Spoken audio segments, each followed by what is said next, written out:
سورہ عنکبوت تعارف کے اعتبار سے یہ صورت مکہ مکرمہ کے اس دور میں نازل ہوئی تھی جب مسلمانوں کو ان کے دشمنوں کے ہاتھوں طرح طرح کی تکلیفیں اٹھانی پڑ رہی تھیں۔ بعض مسلمان ان تکلیفوں کی شدت سے بعض اوقات پریشان ہو جاتے تھے اور ان کی ہمت ٹوٹنے لگتی تھی۔ اس صورت میں اللہ تعالیٰ نے ایسے مسلمانوں کو بڑی قیمتی ہدایات عطا فرمائی ہیں۔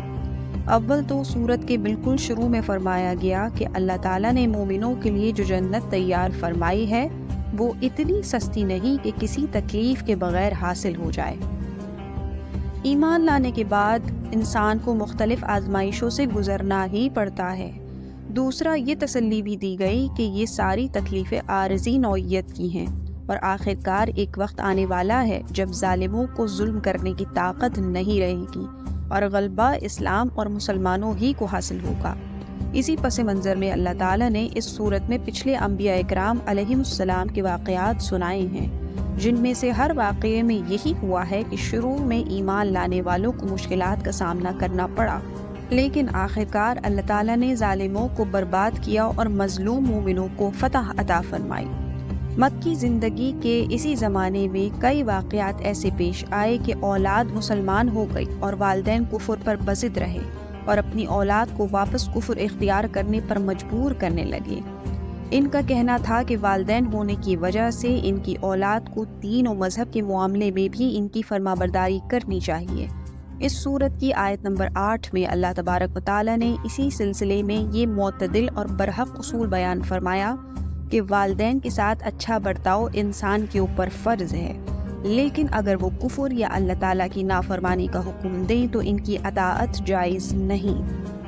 جن مسلمانوں کے لیے مکہ مکرمہ کے کافروں کا ظلم و ستم ناقابل برداشت ہو رہا تھا، ان کو اس صورت میں نہ صرف اجازت بلکہ ترغیب دی گئی کہ وہ مکہ مکرمہ سے ہجرت کر کے کسی ایسی جگہ چلے جائیں جہاں وہ اطمینان کے ساتھ اپنے دین پر عمل کر سکیں۔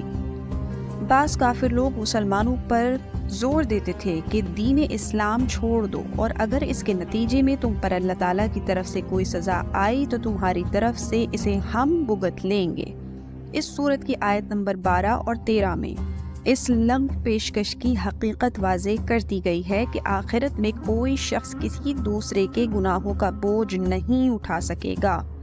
اس کے علاوہ توحید، رسالت اور آخرت کے دلائل بھی اس صورت میں بیان فرمائے گئے ہیں، اور اس سلسلے میں جو اعتراضات کافروں کی طرف سے اٹھائے جاتے تھے ان کا جواب بھی دیا گیا ہے۔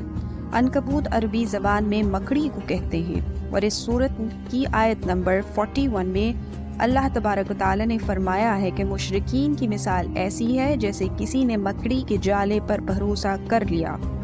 اس لیے اس سورت کا نام عنکبوت ہے۔ یہ سورت مکی ہے اور اس میں 69 آیتیں اور 7 رکوع ہیں۔